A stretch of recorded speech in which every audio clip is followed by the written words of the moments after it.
인사하겠습니다. 사랑하고 축복합니다.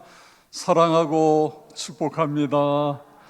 네, 집에서 혼자 예배 드리는 분들은 사랑하고 축복해, 그렇게 자신에게 격려하고 축복하시기를 바랍니다.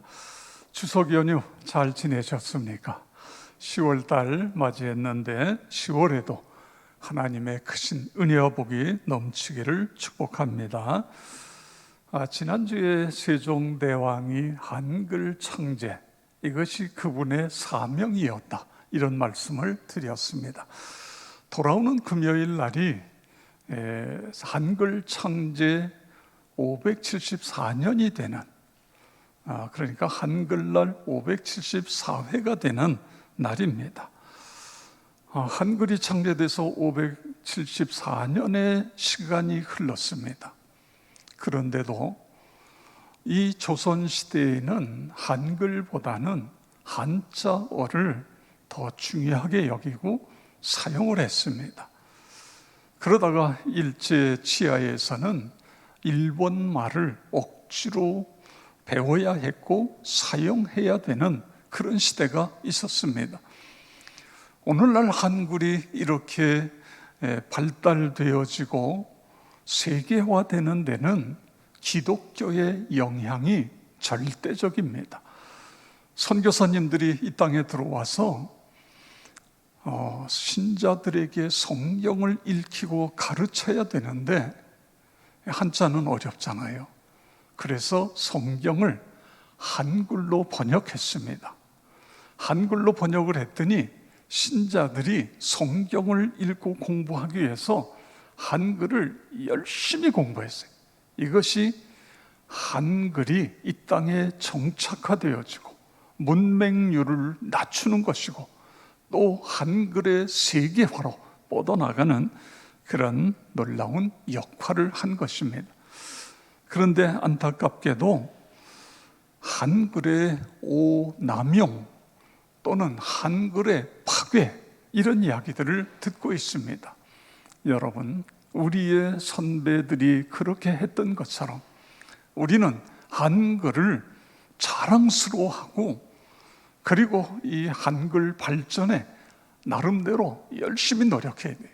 특별히 한글을 쓰거나 말할 때에 잘 해야 됩니다. 왜냐하면 그 사람이 말하는 것을 보면 그 사람이 어떤 사람인지 알 수 있기 때문에 그렇습니다. 그래서 우리 모두는 좀 더 한글을 연구하고 한글을 잘 사용하고 한글을 통해서 사람들을 격려하고 축복하고 그렇게 살아가시기를 축복합니다. 우리는 바울 일행이 3차 전도 여정을 하면서 에베소에서 약 3년 동안 머물렀다, 이런 말씀을 드렸습니다. 그리고 드로아로 갑니다. 드로아에 갔다가 그 다음에 에베소를 거쳐 밀레도로 해서 예루살렘으로 가야 되는데 바울이 시간이 급한 거예요.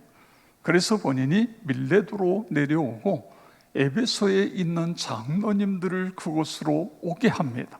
그리고 거기서 지난 3년 동안 어떤 마음으로 하나님의 말씀을 전하고 가르쳤는지 그런 이야기를 해요. 다시 말해 이제 다시는 볼 수 없을 것이라고 생각이 돼서 유언적 설교, 하나님의 말씀을 전하고 있습니다.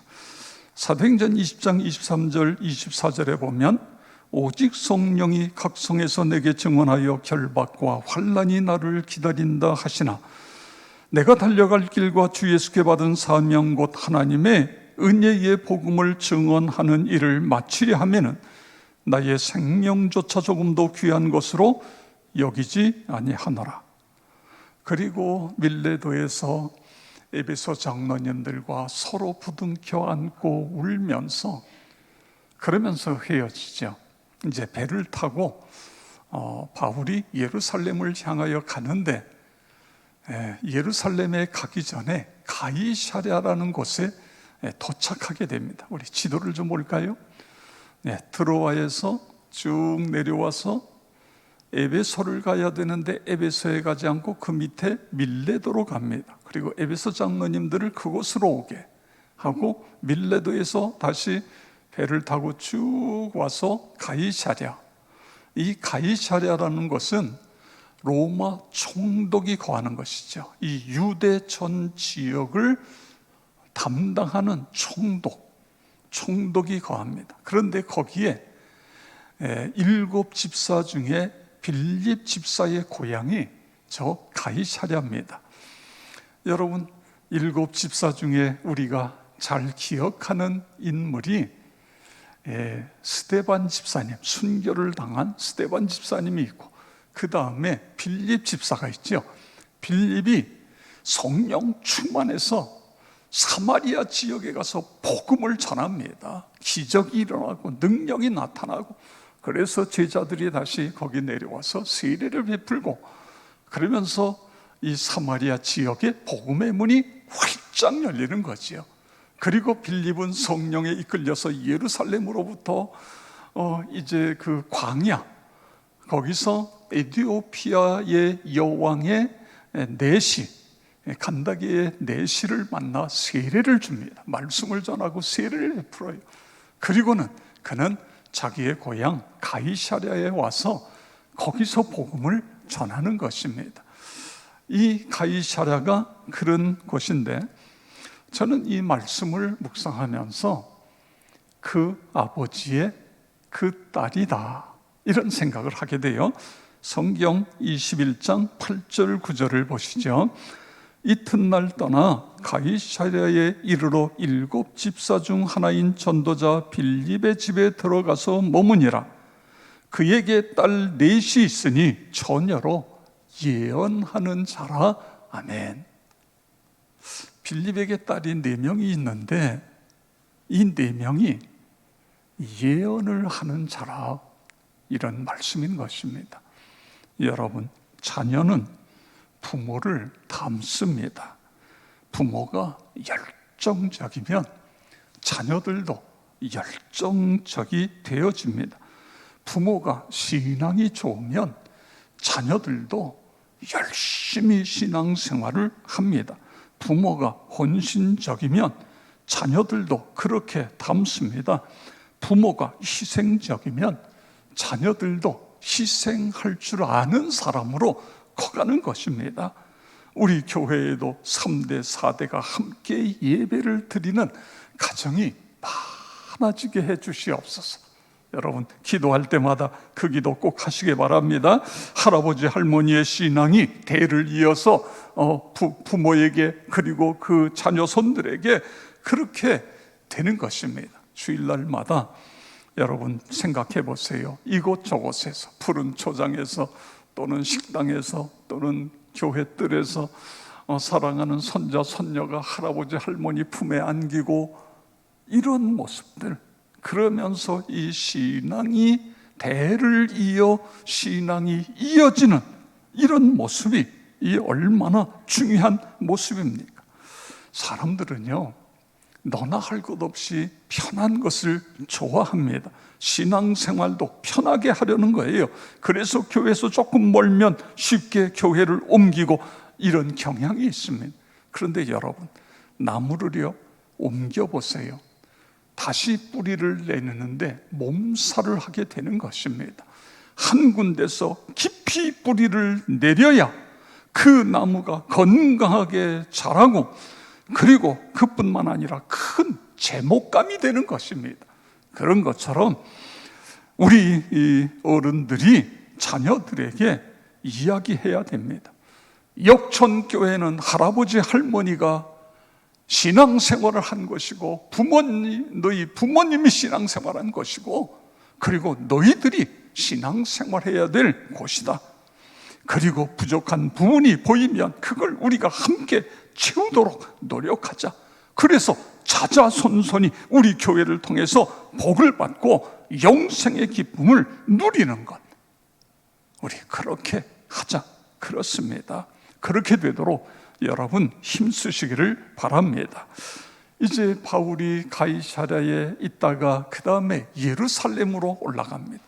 예루살렘에 올라가서 큰 환난을 당하는 거예요. 위기를 만나요. 이를 갈며 난동을 부리는 사람들에 의해 죽음의 위기에 처하게 돼요.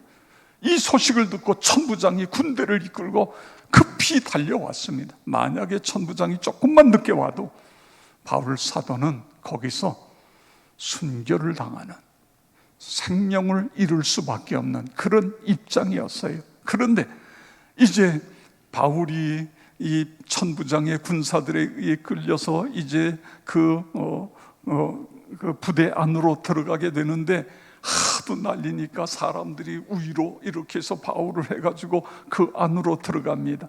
그런데 이 바울이 이 관영 안으로 들어가면서 천부장에게 이야기합니다. 내가 저 사람들에게 할 말이 있는데 그 말을 할 수 있게 해달라고 이야기를 하는 거예요. 여러분 생각해 보세요. 지금 자기는 죽다가 살아났어요. 그런데 무슨 정신이 있겠어요? 이런 경우에 되게 혼이 나가지 않습니까? 무슨 말을 어떻게 할 수 있겠어요? 그런데 말할 수 있도록 기회를 달라는 거예요. 그래서 기회를 줬더니 그 성난 군중을 향하여 뭘 이야기하죠? 예수 복음을 전하고 있는 것입니다. 바울 사도는 모든 기회를 이용하여 언제나 어디서나 복음을 전하고 있는 것을 볼 수 있습니다. 디모데후서 4장 2절 함께 읽습니다. 너는 말씀을 전파하라. 때를 얻든지 못 얻든지 항상 힘쓰라. 범사에 오래 참음과 가르침으로 경책하며 경계하며 권하라. 아멘. 이 말씀은 바울이 믿음의 아들 디모데에게 두 번째 보낸 편지 속에 기록된 말씀이에요. 때를 얻든지 못 얻든지 항상 말씀을 전파하라는 거예요. 그렇습니다. 이것이 바울이 그렇게 살아온 것이고 자신이 살아온 것을 믿음의 아들에게 지금 권면하고 있는 것입니다. 성도 여러분, 놀랍지 않습니까? 저는 이 말씀을 묵상할 때마다 참 놀라워요. 어떻게 이럴 수 있었을까? 어떻게 그래요? 오직 예수입니다. 바울의 관심은 오직 예수, 오직 복음인 것입니다. 매를 맞든지 안 맞든지 그게 중요한 게 아니에요. 성공을 했느냐 실패를 했느냐 그것도 아니에요. 건강하냐 못하냐 그것도 중요하지 않습니다. 예수님의 영광이 된다면 감옥에 들어가도 괜찮아요. 매를 맞아도 좋은 거예요. 굶어도 문제가 되어지지 않아요. 내 체면의 손상, 체면이 깎여도 그것도 전혀 문제가 안 되는 것입니다. 오직 예수 복음, 예수가 전해지기만 한다면, 예수님의 이름이 높여지기만 한다면 예수님, 오직 그 예수님 복음, 예수님 복음입니다. 여러분 왜 그렇죠? 왜 바울이 이렇게 복음에 매달립니까? 그 복음이 생명이다 믿으시기 바랍니다. 복음이 생명인 거예요. 복음이 예수가 길이고 진리고 생명이고 할렐루야, 그렇습니다. 그래서 이 예수 복음이 이 사람들을 살릴 수 있고 이 민족을 살릴 수 있고, 그래서 그 복음을 전하고 있는 것입니다. 예수 복음은 한 개인의 문제의 해답일 뿐만 아니라 한 교회의 부흥의 근원일 뿐만 아니라 이 민족의, 이 땅의 문제의 해결이다 믿으시기 바랍니다. 그래서 지금 이렇게 복음을 전하고 있는 거예요. 고린도후서 4장 7절, 우리가 이 보배를 질그릇에 가졌으니 이는 심히 큰 능력은 하나님께 있고 우리에게 있지 아니함을 알게 하려 함이라. 아멘. 예수 믿는 사람들의 마음에 뭐가 있다고요? 보배가 있다. 예수가 있다. 우리는 질그릇 같은 존재다. 여러분, 질그릇이라는 게 뭐예요? 우리가 이야기하는 뚝배기입니다. 뚝배기라는 건 떨어지면 부서지고 깨지고, 그리고 뚝배기라는 건 별 가치가 없어요. 그런데 그 뚝배기 안에 보배가 들어있으면, 황금이 들어있으면 뚝배기의 가치는 달라지는 거예요. 여러분, 우리 인간은 어떤 존재입니까? 뚝배기 같은 존재다, 그거예요. 아무리 많은 돈을 가지고 있어도 그 사람도 뚝배기 같은 존재예요. 아무리 많이 배웠어도 그도 역시 뚝배기 같은, 오늘 여기 그렇습니다. 질그릇입니다. 질그릇. 나도 질그릇이고 여러분도 질그릇이고, 그런데 그 질그릇 안에 보배이신 예수님이 거하시면 달라지는 거예요. 이게 놀라운 은혜이고 축복인 것입니다. 예수님이 내 안에 계시면 다른 존재가 되는 것입니다. 예수님께서 영원토록 너희와 함께 하실 것이다. 영원토록 주님이 함께하는 사람이 됩니다. 새로운 피조물이 되는 거예요. 날마다 새롭도다. 날마다 새로워지는 것입니다. 날마다 새 사람이 되어지는 것입니다. 고린도후서 5장 17절에 보세요. 그런즉 누구든지 그리스도 안에 있으면 새로운 피조물이라. 이전 것은 지나갔으니 보라, 새 것이 되었도다. 아멘. 그렇습니다. 새 것이 되었어요. 새 것이. 그래서 주님이 내 안에 거하시면 세상이 줄 수 없는 기쁨이 내 안에 흘러 넘치게 되는 것입니다. 평강이 흘러 넘치게 됩니다. 희망이, 그래요. 어떤 상황과 관계없이 감사할 수 있는 사람으로 바뀌어지는 것입니다. 그리고 이루 말할 수 없는 기쁨과 행복이, 그렇습니다. 영생이 주어질 뿐만 아니라 우리가 이 땅에서 풍성한 삶을 누리게 되는 거예요.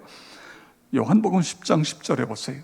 도둑이 오는 것은 도둑질하고 죽이고 멸망시키려는 것뿐이요 내가 온 것은 양으로 생명을 얻게 하고 더 풍성히 얻게 하려는 것이라. 아멘. 예수님 오신 목적이 뭐라고요?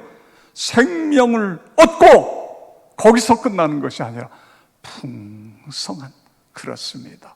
더 풍성하게 하기 위해서 예수님이 오신 거예요.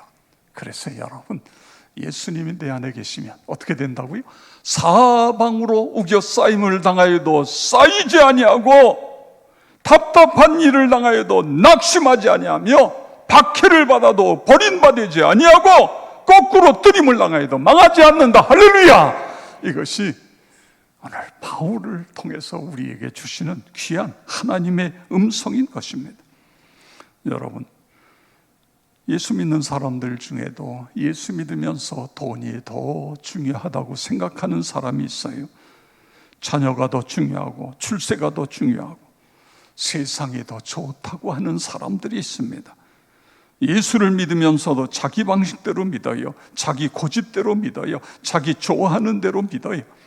그런데 여러분, 예수님을 인격적으로 만나보세요. 그래서 예수님을 나의 주인으로 삼게 되어지면 예수가 너무너무 좋은 거예요. 이렇게 예수님 믿는 것이 이렇게 좋은데, 그래서 그 예수를 전하지 않으면 견딜 수 없는 거예요. 이게 지금 우리가 바울의 모습인 것입니다. 자기 죽다가 살아났는데 세상에 천부장에게 나 좀 저 사람들에게 말할 수 있도록 나 좀. 그래서 그 층계로 올라가다가 거기에서 성나 있는 사람들을 향하여 외칩니다. 그러니까 그 난리를 피던 사람들이 조용해진 거예요. 저놈이 죽다가 살아났는데 지금 무슨 소리를 하고 있는가. 그런데 가만히 들어보니까 뭐 하고 있죠? 복음을 전하는데 간증, 자신이 예수를 믿었을 때에 구원 간증을 하는 거예요. 구원 간증. 여러분, 바울은요 사도행전에서 쭉 지금까지 오면서 더듬어 보면 종종 복음을 전하면서 구원 간증을 하고 있는 것을 볼 수 있습니다. 구원 간증은 세 가지가 있어야 돼요. 첫째는 예수 믿기 전에 나는 어떤 사람이었는가. 여러분, 예수 믿기 전에 어떤 사람이었죠? 오늘 여기 성경에 보면 22장 3절에서 5절에 이 사실을 이야기해요. 자신은 길리기아 다소 출신, 가말리엘 문화에서 공부했고 우리 조상의 율법을 엄하게 교훈받아 유대인 여러분처럼 하나님에 대해서 열심히 있는 자였고 기독교 박해에 앞장섰고 사람을 기독교인 죽이는 데까지 증인으로 섰고 결박하여 옥에 넘기기까지 했던, 이것이 나의 예수 믿기 전의 모습. 두 번째로 간증에 있어서 어떻게 예수를 믿게 되었는가, 그것입니다. 그 내용이 6절에서 9절에 있는 내용입니다. 예수 믿는 사람 잡아다 옥에다 가두려고 다메섹에 가다가 오정쯤 되었을 때 강렬한 빛에 쓰러지고 음성을 들어, 사울아 사울아 내가 어찌하여 나를 핍박하느냐. 누구지요? 당신 누굽니까? 내가 핍박하는 예수다. 이 무슨 이야기예요? 예수는 죽어서 시신을 제자들이 어디 감추고 부활했다고 거짓말시킨다고 믿었는데 그 죽은 예수로 그렇게만 알았던 예수가 살아 자기에게 오신 거예요. 자기에게 말씀하고 있는 거예요. 얼마나 충격을 받았으면 눈을 멀고 3일 동안 그 음식을 전폐하게 되고, 이것이 과정입니다. 이러면서 그 부활하신 예수님을 내가 만나게 되었다, 이런 이야기를 하고 있는 것입니다. 그 다음에 세 번째로 간증에 중요한 것은 그 다음에 그 예수를 만난 다음에 지금 나는 어떻게 살고 있는가, 이게 중요한 거예요. 예수를 만났을 때 그분이 내가 보고 들은 것의 증인이 되라 말씀하셔서 나는 지금 20여 년 동안 이렇게 복음을 전하고 있습니다. 이것이 지금 바울의 간증이죠. 그 복음을 전하면서 기적이 일어나고 죽은 자가 살아나고 병든 자가 고침받고 등등 많은 기적들이 나타난 걸 볼 수 있습니다. 여러분, 왜 바울이 죽다가 살아남은 이 상황 속에서 간증 전도를 하고 있을까요? 간증이 파워가 있기 때문에 그런 거예요. 간증은 꾸며낸 이야기가 아닙니다. 내가 경험한 예수를 이야기하는 것입니다. 그래서 간증에는 능력이 있어요. 분명한 자기 확신이 있는 거예요. 그런데 이 자기 확신으로 내가 간증을 하는데 상대방도 그 확신이 그대로 들어가는 거예요. 그래서 동일화가 이루어지는 거예요. 이게 중요한 것입니다. 그래서 간증 전도를 하고 있는 것입니다. 간증 전도는 상대방의 마음을 사로잡을 수 있고, 그리고 예수를 믿게 할 수 있는 아주 중요한 무기인 거예요. 성도 여러분, 여러분에게는 어떤 간증이 있습니까? 물론 이제 모태신앙인들 가운데는 구원 간증하면 할 이야기가 별로 없어요. 그냥 어려서부터 엄마 아빠하고 교회를 다니고 그러다가 어느 날 예수님이 믿어지고 나의 구세주로 믿어졌습니다. 그러다 보니까 이게 어떤 드라마틱한 그런 간증이 없는 경우도 있어요. 그런 경우는요, 생활 간증입니다. 생활 간증. 제 경우는요, 죽다가 살아났잖아요. 물속에 빠져 죽다가 살아났고, 그 다음에 병들어 죽다가 살아났고, 이게 간증인 거예요. 간증. 여러분, 지금 병들어 죽어가는 사람에게 나도 죽다가 살아났는데 그 예수를 믿고 예수께 기도했더니 예수가 나를 살려줘서 지금 내가 이렇게 건강하게 살고 있습니다. 이보다 더 큰 간증이 어디 있겠어요? 중요한 것은요, 이 간증을 통해서 복음을 전하는 건데, 문제는 이 간증을 그냥 생각나는 대로 하는 게 아니라 이걸 잘 다듬어야 됩니다. 물론 간증이 자기 자랑이 될 수 있어요. 그러면 아무 일도 일어나지 않습니다. 간증을 잘 정리하는데 하나님께서 주신 은혜를 정리해서, 자, 우리 성경을 한번 보겠습니다. 베드로전서 3장 15절 다 같이 읽겠습니다. 너희 마음에 그리스도를 주로 삼아 거룩하게 하고 너희 속에 있는 소망에 관한 이유를 묻는 자에게는 대답할 것을 항상 준비하되 온유와 두려움으로 하고, 아멘. 간증을 준비해야 된다, 그거예요. 제가 이제 국민일보를 보면서 되게 제목만 보고 그냥 가는 경우가 많잖아요. 그런데 역경의 열매는 될 수 있는 대로 꼭 읽습니다. 왜냐하면 간증이기 때문에 그래요. 간증. 몇 년 전에 주대준 교수의 간증이 실렸습니다. 그는 지리산 자락에 아주 산골에서 태어나요. 아버지가 일찍 세상을 떠나고 엄마도 아마 세상을 떠난 것 같아요. 그래서 할머니 밑에 사는데 할머니가 어떻게 키울 수 없으니까 고아원에 맡기게 됩니다. 그런데 고아원에 갔는데 구박을 하는 거예요. 먼저 고아원에 있는 애들이, 야 임마 네가 들어와서 우리가 먹어야 될 걸 조금밖에 못 먹고, 막 옛날에 하도 어려운 때 아닙니까? 그러니까 이제 그렇게 구박을 당하고 그러면서 월드비전, 선명의 월드비전에서 세운 학교에서 공부하게 되고, 고등학교 때는 야간 다니면서 주간에는 아르바이트하고 일하고 그러면서 어렵게 공부를 했어요. 그런데 중요한 것은 그 사이에 예수님을 인격적으로 만난 거예요. 그리고 주님의 말씀을 붙잡았어요. 그 말씀이 요한복음 15장 7절입니다. 너희가 내 안에 거하고 내 말이 너희 안에 거하면 무엇이든지 원하는 대로 구하라. 그리하면 이루리라. 아멘. 그렇게 해서 50년, 60년 예수님께 붙잡혀서 그렇게 살았더니 그가 청와대 경호처장인가요?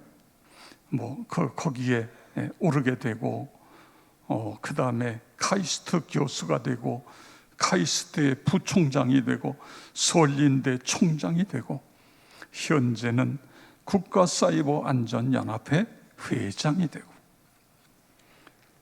그 간증에 이런 이야기를 해요. 내가 하나님께 기도하고 노력했더니 하나님께서 그대로 되게 해주셨다. 그리고 그 간증문 가운데 이런 내용이 있습니다.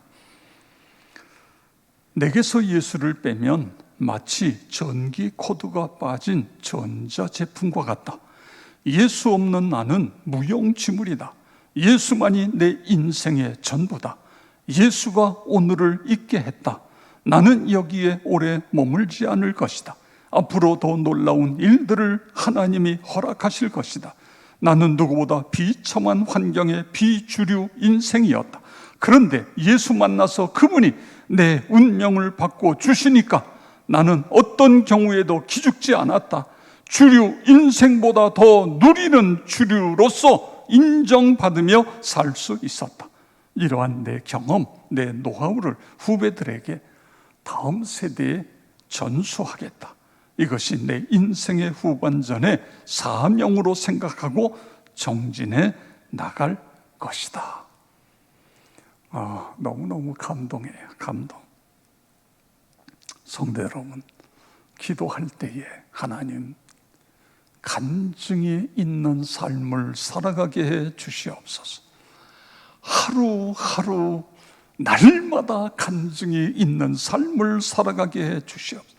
날마다 살아계신 주님을 만나고 주님의 은혜 속에 살아가면서 감사하고 그 은혜를 간증으로 이웃들에게 전하게 하시고 영혼을 구원하고, 그러다가 주님 앞에 섰을 때에 마라나타 외치며 주 앞에 설 수 있게 해 주시옵소서.